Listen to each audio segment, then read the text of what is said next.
Mesdames et messieurs, c'est l'heure de vous informer. Bienvenue à ce journal rétrospectif sur Vert Pâturage Télévision. Pour Martin Fayoulou, aucune stratégie ne peut justifier une collaboration avec les personnes qui déchirent la RDC. C'est ainsi qu'il demande à l'ancien président Joseph Kabila de quitter la ville de Goma. Monsieur Kabila, aucune raison, même stratégique, ne saurait justifier une collaboration avec ceux qui déchirent notre pays. Le chemin vers la rédemption de nos erreurs passées, c'est le dialogue, pas la compétition. Je vous exhorte de quitter Goma, cette ville martyre, aujourd'hui occupée avec la complicité des forces ennemies. L'histoire ne pardonne pas les trahisons, encore moins celles faites à la patrie. En outre, le président de l'ECD demande à Corneille Nangaa de cesser d'être complice de la mort des Congolais dans l'Est. Monsieur Nangaa, je vous en conjure, cessez d'être complice des massacres de nos frères et sœurs. Cessez de livrer notre sol, nos vies et nos ressources aux forces étrangères. Le sang congolais ne peut plus couler avec votre complicité. Aucune ambition ne vaut le prix de la souffrance de tout un peuple. Rappelons que Joseph Kabila s'est installé à Goma depuis le 25 mai dernier. D'après son entourage, son objectif est la recherche des retours de la paix dans l'Est.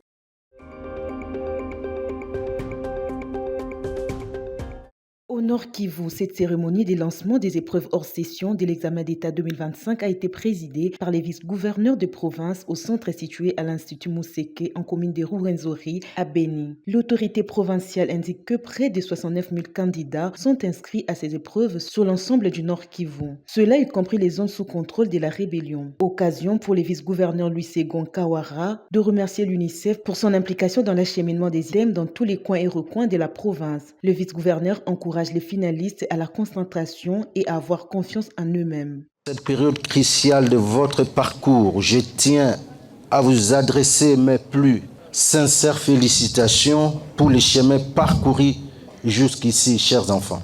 Vous êtes à l'aube d'une étape décisive. Les examens d'État qui marquent la fin d'un cycle et le début d'un nouveau horizon. Ce moment est le fruit de vos efforts, de votre persévérance et de votre détermination. Vous avez traversé des années d'apprentissage, de défis, de réussites et parfois de doutes. Aujourd'hui, vous êtes prêts à affronter cette épreuve avec courage et confiance. Le diplôme d'État n'est pas une fin, mais un tremplin vers des rêves plus grands. Restez concentrés. Donnez le meilleur de vous-même et souvenez-vous, chaque effort sincère porte ses fruits. Je souhaite plein succès à tous les finalistes du Nord Kivu, province désormais reconnue pour son dynamisme et sa résilience devant l'adversité. Dans ce cadre, une mention spéciale et exceptionnelle revient à l'UNICEF qui s'est chargé de l'acheminement des malles contenant les items dans le coin et recoin, même dans les zones sous contrôle ennemi. Il est à noter que peu après le coup d'envoi, le vice-gouverneur est allé remonter les morales des candidats qui passent leur exéta au centre situé à l'Institut technique industriel Kassabignolé.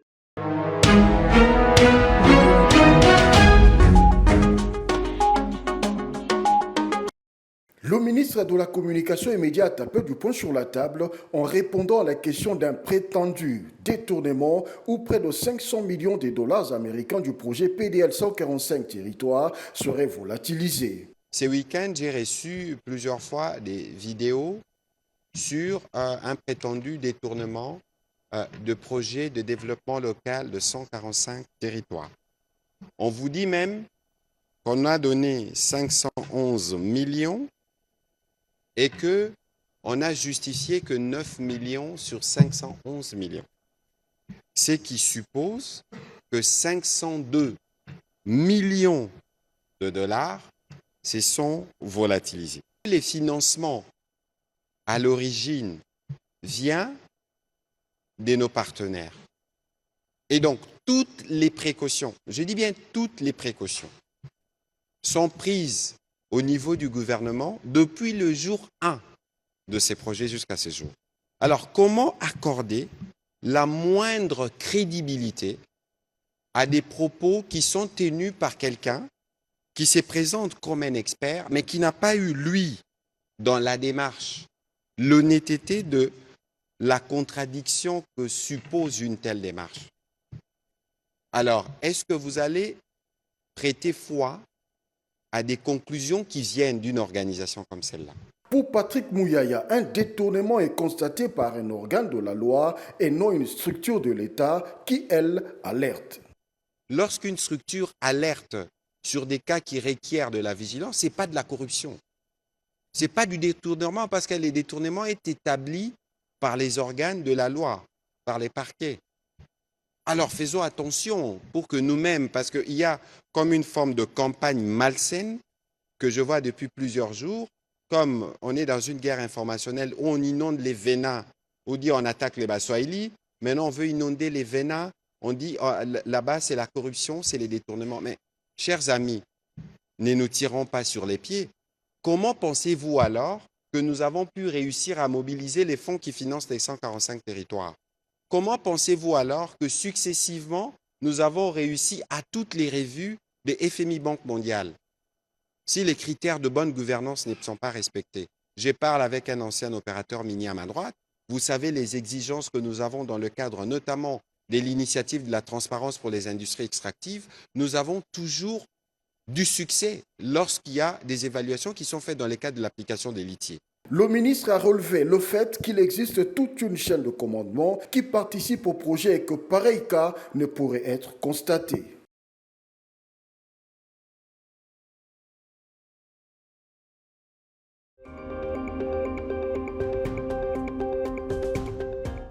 En réaction à l'attitude et comportements affichés par Joseph Kabila aperçu en pole position en tant que leader de l'AFC à Goma, Maître Patient Bashombe dit ne pas comprendre qu'un ancien chef d'État qui a combattu la rébellion et se retrouve patron de cette même rébellion. Comment vous pouvez vous imaginer qu'un ancien chef d'État qui a combattu une rébellion, mais à la fin de la journée, il se retrouve patron de cette rébellion? J'ai été président de la société civile de Sud Kivu. J'ai été président ou coordonnateur national du cadre de concertation nationale de la société civile. Résistant, défenseur des droits de l'homme. Eh bien, j'ai accompagné beaucoup de victimes devant les instances judiciaires en tant qu'avocat. Pour crimes de guerre, crimes contre l'humanité, même crimes de viol. Mais mettez-vous à la place de toutes ces victimes qui n'ont jamais vu leur dossier être pris en charge, mais qu'aujourd'hui, ils voient tout simplement qu'ils sont trahis. Le modérateur principal du comité de crise pour la paix et la sécurité en RDC a à cet effet lancé un appel au sursaut patriotique de Congolais à défendre la patrie jusqu'au sacrifice suprême. Nous comprenons qu'il y a deux camps en présence. Un camp de quelques compatriotes qui ont choisi de jouer aux intérêts du Rwanda, d'être utilisés par le Rwanda pour des fins inavouées. Et de l'autre côté, il y a des Congolais qui sont prêts à défendre au sacrifice suprême cette nation. Et moi, je voudrais faire appel au sursaut patriotique. Ce leader de la société civile a appelé à l'unité pour former un bloc appelé les camps de la patrie. On tue, on massacre nos compatriotes au-delà des taxes qu'ils perçoivent. Et tout cet argent va au Rwanda. Voyez toutes les taxes qu'on est en train d'imposer à la population. Voyez toute la corvée qu'on est en train d'infliger à la population. Personne n'est prêt à rester ou à devenir esclave du Rwanda. Personne. C'est l'heure de former le camp de la patrie pour défendre notre nation. Véritable patriote, Maître Patient Bashombe a martelé que l'heure de libérer la patrie a sonné.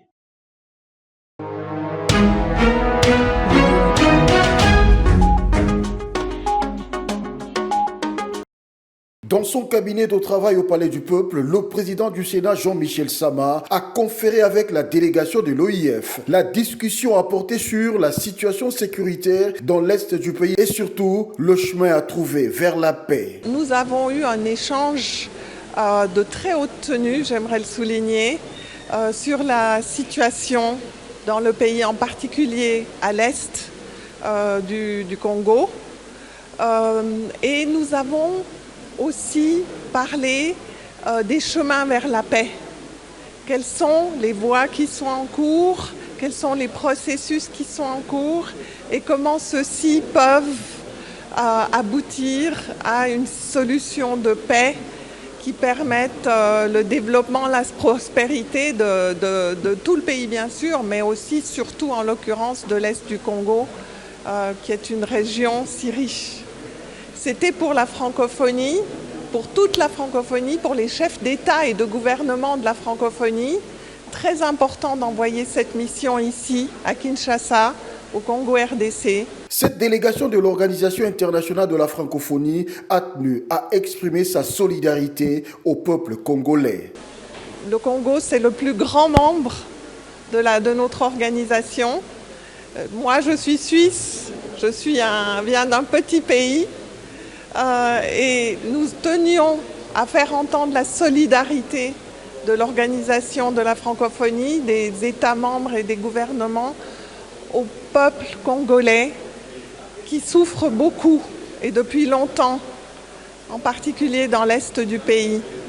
Et la francophonie avec aussi des programmes dont les publics cibles sont les femmes et les jeunes, peut aussi apporter des contributions concrètes, tangibles, pour améliorer la situation de personnes qui vivent tous les jours dans cette situation. À la fin, un présent a été remis à la chef de la délégation de l'OIF. Cela en guise de collaboration et de coopération entre cette institution et la République démocratique du Congo.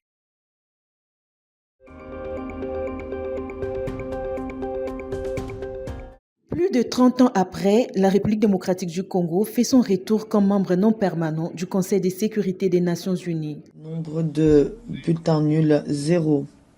Nombre de bulletins valides, 188. Abstention, 1. Nombre de membres présents et votants, 187. Majorité des 2 tiers requises, 125. Nombre de voix obtenues, République démocratique du Congo, 183. Un moment décisif pour la RDC, a déclaré la ministre d'État en charge des Affaires étrangères, Thérèse Kaikwamba Wagner.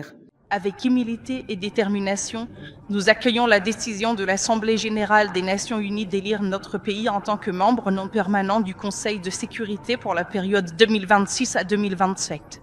Au nom du président de la République, son Excellence Félix Antoine Tshisekedi Tshilombo, et au nom du peuple congolais, je tiens à exprimer notre profonde et sincère gratitude à tous les États membres qui ont soutenu notre candidature. Nous souhaitons également rendre hommage à l'Union africaine. Le mandat qui débutera en janvier 2026 est un engagement que nous assumons pleinement. Nous sommes conscients de son importance, mais aussi de sa portée. La RDC apporte au Conseil non seulement son expérience nationale, mais aussi la voix d'un continent qui continue de payer le prix de conflits dont il n'est pas responsable et dont les contributions à la paix sont trop souvent négligées. C'est la 3e fois que le pays de Lumumba siégera au Conseil de sécurité des Nations Unies après 2 mandats sous le régime du président Mobutu Sese Seko Kukungwendo Wazabanga.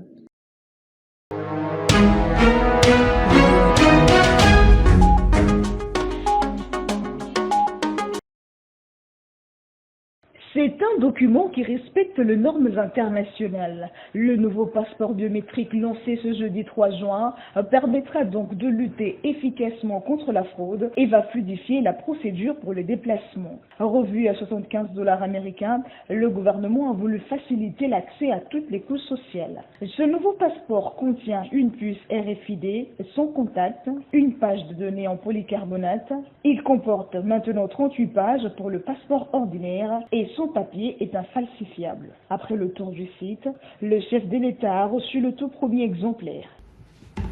Excellence, ce nouveau passeport biométrique contient des données invisibles. Ces données invisibles à l'œil nu, mais avec une lumière noire, vous pouvez voir ça. Vous voyez l'emblème de la RDC. Ouais.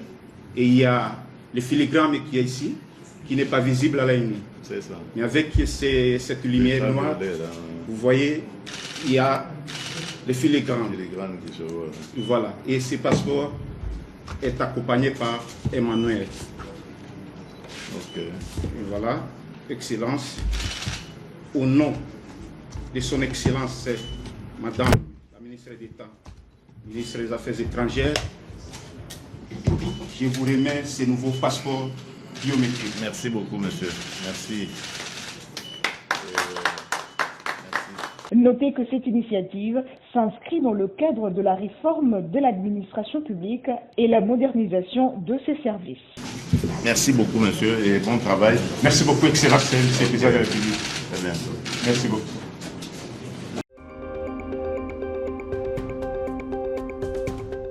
Mettre fin à la pollution plastique, c'est reconnaître et agir sur le danger du plastique qui est extrêmement nuisible à l'environnement, étant un patrimoine commun. Les gouvernements doivent adopter les politiques de réduction des plastiques et de veiller à leur application. Les États doivent promouvoir les alternatives durables et des pratiques de recyclage avec une mobilisation de citoyens à travers des actions concrètes. La ville de Kinshasa est directement concernée par la question de lutte contre la pollution plastique, qui est un problème environnemental majeur qui affecte la santé publique, l'écosystème et le quotidien des habitants. Elle produirait environ 10 000 tonnes de déchets solides par jour, provenant principalement des ménages, des commerces et des industries. Le manque d'une politique de gestion de déchets plastiques gangrène le quotidien des populations qui sont obligées de faire face à la salubrité, l'imperméabilité du sol, des rivières bouchées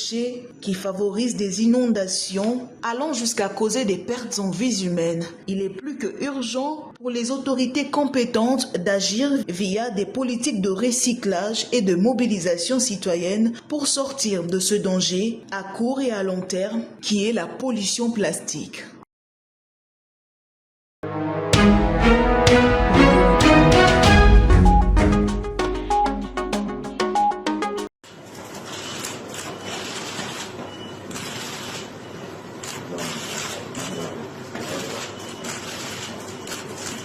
Vous savez que le pays est dans une passe très difficile. Nous sommes attaqués de partout. Nous avons besoin de la cohésion nationale. Je suis venu pour lui dire que nous n'avons pas 36 solutions. Nous devons créer un camp de la patrie. Donc les gens qui luttent pour leur pays. Et donc pour cela, avec toutes ces crises que nous avons, crise sécuritaire, crise sociale, crise politique, la solution c'est un dialogue. Donc je lui ai demandé de tout faire pour rencontrer les évêques de la Cinco et les pasteurs de l'ECC pour discuter afin de voir ce pacte social qu'il propose, comment est-ce que nous pouvons le mettre en avant. Donc il m'a compris et il va donner sa réponse très rapidement. Nous sommes Congolais et nous avons des frères et sœurs qui souffrent, des enfants qui souffrent, des enfants qui dorment à la belle étoile, des enfants et des gens qui meurent tous les jours. Aujourd'hui, à Goma, combien de gens sont morts? Aujourd'hui, à Beni, à Butembo, aujourd'hui, à Bukavu, combien de gens ont été maltraités par des gens qui ont occupé nos territoires, nos localités. Donc, c'est de ça que nous avons parlé. Nous sommes humains. Nous avons lutté dans ces pays. Nous n'avons pas lutté pour que demain, les Congos soient balkanisés. Voilà, nous avons dit, lui et moi, et nous sommes dit que jamais sous notre ère que le Congo sera balkanisé. Je suis venu pour ça et pour insister que le dialogue est nécessaire et qu'ils reçoivent les pères spirituels. Merci beaucoup.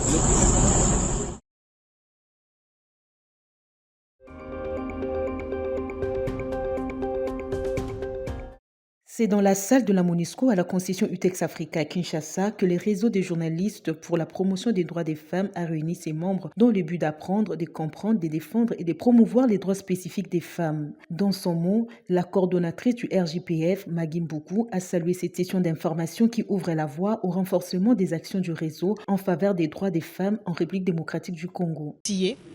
Renforcer en capacité pour bien promouvoir les droits des femmes et nous restons engagés à promouvoir ces droits sans discrimination des races, des sexes ou des catégories et à mobiliser les médias comme instrument de transformation et d'égalité parce qu'informer, c'est aussi agir. Très satisfait de cette formation qui rappelle les fondamentaux sur les droits, l'un des participants a réagi. C'est d'abord on parle de la femme. On parle de ses droits qui sont très souvent méconnus d'elle-même et puis et du public. Donc cette formation nous rappelle ces fondamentaux-là concernant le droit et puis nous amène à pouvoir insister sur ces droits, sur toutes ces valeurs autour de la femme, dans nos médias, tout ça. Et ça c'est vraiment très important. Oui. À travers sa méthode pédagogique de partage des informations, le formateur, Maître Pacifique Kunzi, a réussi à aider les membres des RJPF à revenir aux fondamentaux, c'est-à-dire la compréhension des droits spécifiques reconnus aux femmes à la fois dans les textes internationaux et dans la législation congolaise. Il n'était pas simplement question d'acquérir des connaissances, mais surtout de s'approprier celles-ci, car on ne peut défendre que ce que l'on comprend bien.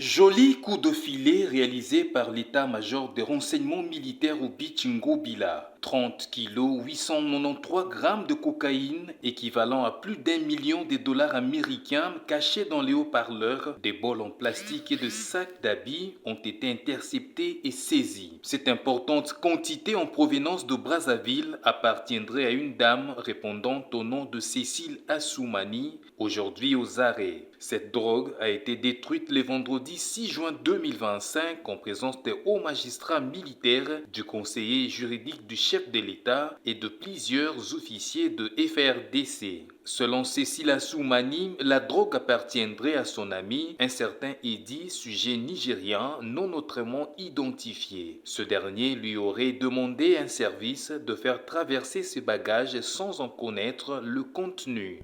Il y avait un camarade qui m'avait demandé de récupérer son colis. Et puis j'ai accepté.